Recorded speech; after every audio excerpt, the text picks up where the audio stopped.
Have you felt eager to begin something really important, something really significant, but then you realize how much effort, how much preparation it would actually require?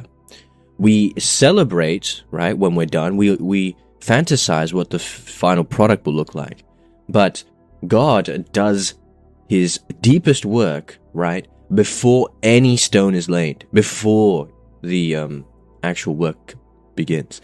And in 1 Kings chapter 5, we're going to see Solomon's partnership with Hiram, the careful preparation for the temple, and why God values faithful preparation as much as accomplishment. And I'll give you one practical action to prepare your heart for what God wants to build in your life in this episode of Biblical Unlocks. This show is designed to help build your habit of reading the Bible, understanding the Bible, and applying it in your daily life. If you enjoy episodes like this, please consider following and rating the show. It's free, it helps you out a lot, and you can always change your mind later. Now let's get a little bit of context into the chapter.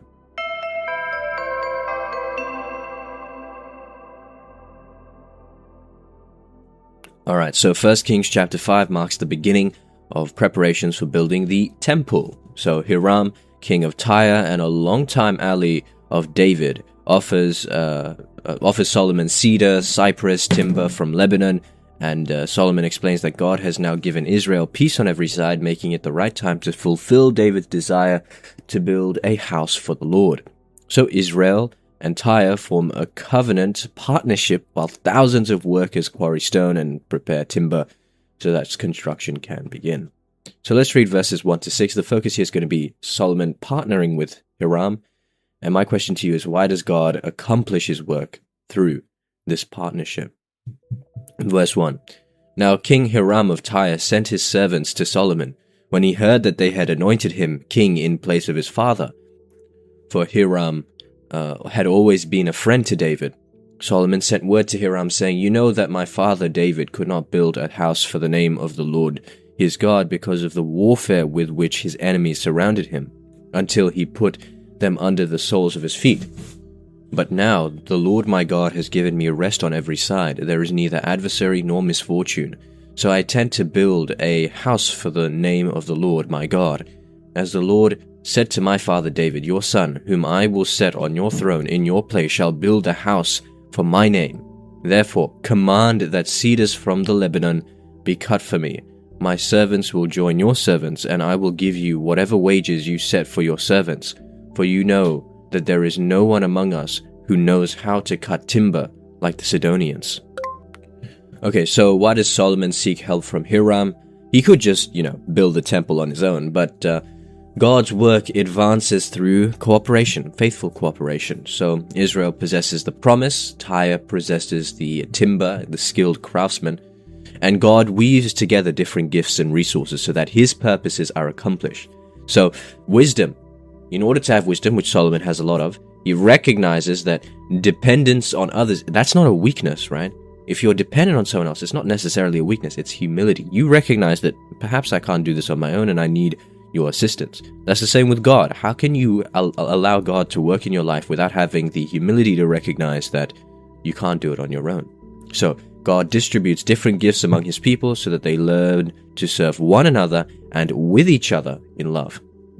And Solomon reminds Hiram of David's unfinished desire to build the temple because God's promises unfold. It can unfold across generations. David was prepared, right? David prepared for the work, but Solomon completed it. It's interesting because David couldn't complete it because of his immediate circumstances of warfare. But faithfulness is not measured by whether or not you finish every task yourself, but are you playing the part that God has assigned to us within his larger story? Okay. Each generation faithfully receives and hands on God's work until his purposes are complete. Okay, let's read verses 7 to 12. Focus here is going to be peace leading to preparation, and why does God sometimes give seasons of peace before building? Verse 7. When Hiram heard the words of Solomon, he rejoiced greatly and said, "Blessed be the Lord today, who has given to David a wise son to be over this great people." Hiram sent word to Solomon, "I have heard the message that you have sent me. I will fulfill all your needs in the matter of cedar and cypress timber. My servants shall bring it down to the sea from the Lebanon. I will make it into rafts to go by the sea to the place you indicate. I will have them broken up there for you to take away, and you shall meet my needs by providing food for my household." So Hiram supplied Solomon's every need for timber of cedar and cypress. Solomon in turn gave Hiram 20,000 cores of wheat as food for his household and 20 cores of fine oil. Solomon gave this to Hiram year by year. So the Lord gave Solomon wisdom, as he had promised him. There was peace between Hiram and Solomon, and the two of them made a treaty.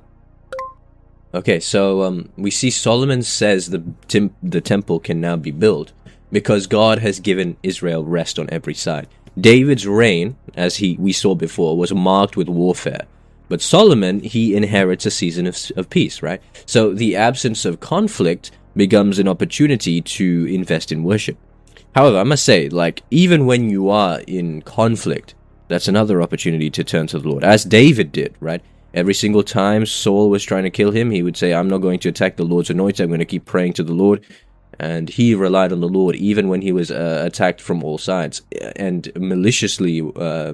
he was maliciously pursued by Saul, and yet he never gave up on believing in the Lord, trusting in the Lord. So, seasons of peace, that should be used for spiritual growth, not spiritual complacency. I feel if we are hunted down, if there is a lot of trials and tribulations, we're forced to rely on God. But in peace, we have the option. And yet, imagine we still choose to go after God, to seek after God's word, even during moments of seasons of peace. That is the ultimate sign of our spiritual maturity. And Hiram and Solomon make a covenant together. I hope you noticed that. Because right there, he says, there was peace between Hiram and Solomon, and the two of them made a treaty, right? So their agreement is built on honesty, right? On generosity, mutual blessing. A recurring theme we see in the Bible is, how do these actions, the actions that humans engage in, reflect God's greater character, right? Faithfulness is a part of God's greater character. Peace, flourish, honesty, all of these things, they're a part of God's greater character. And if you want to know whether or not a particular action is in accordance with God's will, you have to ask whether or not it is in line with God's character, right? And honesty and faithfulness, they are marks, essential marks of God's people in every relationship. So integrity will honor God even in the most ordinary of agreements. Okay, let's read verses 13 to 18. The focus here is going to be gathering materials for the temple.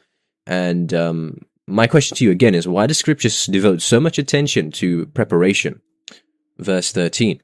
King Solomon conscripted forced labor out of all Israel. The levy numbered 30,000 men. He sent them to the Lebanon, 10,000 a month in shifts. They would be a month in the Lebanon and 2 months at home. Adoniram was in charge of the forced labor. Solomon also had 70,000 laborers and 80,000 stonecutters in the hill country, besides Solomon's 3,300 supervisors who were over the work, having charge of the people who did the work. At the king's command, they quarried out great costly stones in order to lay the foundation of the house with the dressed stones. So Solomon's builders and Hiram's builders and the Gebalites did the stone cutting and prepared the timber and the stone to build the house. Okay, so in these final section of verses, we see that the chapter's focus is on gathering stone, timber, and workers. And the reason why is because I want you to have a picture of what these workers are doing, right? What are they doing it for? Preparation is an act of worship. Why? Because before the temple rises above the ground, thousands of faithful people quietly prepare what no one will later see, right? So God's kingdom is built through hidden obedience, even before we see any visible results. And, I'm alluding to things in our own lives, right? When you're working for the Lord, you work as hard as possible, even though you may not even see the final outcome at the end. But think about all of those cathedrals and stuff, they take hundreds of years to build, and yet they're still standing. Why? Because of the work of thousands of obedient servants. And then the final thing is, the stones are carefully cut before they're brought to the temple, right? And the reason is because God is preparing his dwelling place through these servants with intentional care. Every single stone is shaped before it reaches its final place. In the same way, God shapes us, right? God shapes us long before we fully understand his purposes, and no preparation is ever wasted. So, the Christian life is God's ongoing work of shaping us into his likeness, and God's refining work prepares us for his purposes. So, when you're being prepared by God, when you don't see what the full outcome is, you need to just stop and think, God is preparing me, shaping me into his likeness so that I can carry out his greater purposes. Okay, let's see how this chapter fulfills Jesus Christ.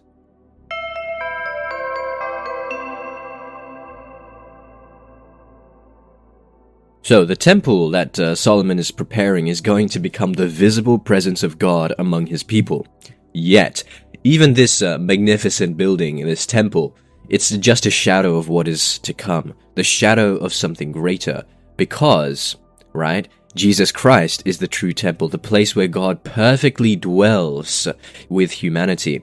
Through his death and resurrection, God's presence is no longer confined just to a simple building. It is made available to all who belong to Christ. So, the careful preparation of the temple as well points to the way Christ prepares his church, because we are living stones, right? Each of us is shaped by God's grace and built together into his spiritual house. The builder is patient because his finished work will display his glory forever. And you don't believe me? Read 1 Peter chapter 2, verse 5. Living stones, let yourselves be built into a spiritual house, to be a holy priesthood, to offer spiritual sacrifices acceptable to God through Jesus Christ. The stones prepared for Solomon's temple ultimately point to God's greater building project, which is the church. We are the stones, which is founded upon Jesus Christ himself.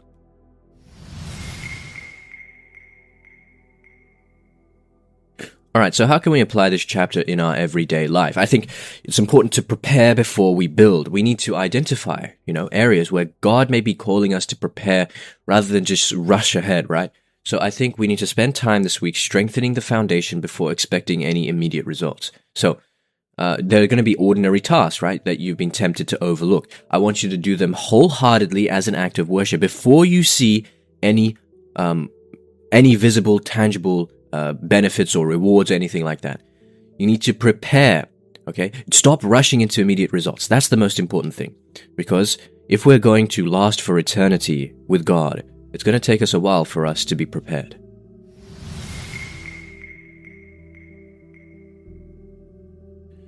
Alright, so that's it for this episode of Biblical Unlocks. We saw that God works even through, faithful partnerships, even through ordinary means. God's promises can unfold across generation. It takes time. Seasons of peace are opportunities for our preparation. That hidden faithfulness, even though no one else can see it, but only God does, it is valuable in his sight. And the temple points forward to Christ, who is the true dwelling place of God, and to his church as God's spiritual house. So, that's it for this episode of Biblical Unlocks. Next time we're going to see 1 Kings chapter 6, where the temple itself begins to rise. We're going to explore the beauty of God's dwelling place, why every detail matters, and how the temple ultimately points us to Jesus Christ, in whom God dwells among his people. You don't want to miss it. So that's it for this episode of Biblical Unlocks. If you enjoyed this episode, please feel free to rate the show and follow. It's free, it helps me out a lot, and you can always change your mind later. Otherwise, just have a blessed day. And remember, if you're not in your word, you're in your feelings. Godspeed.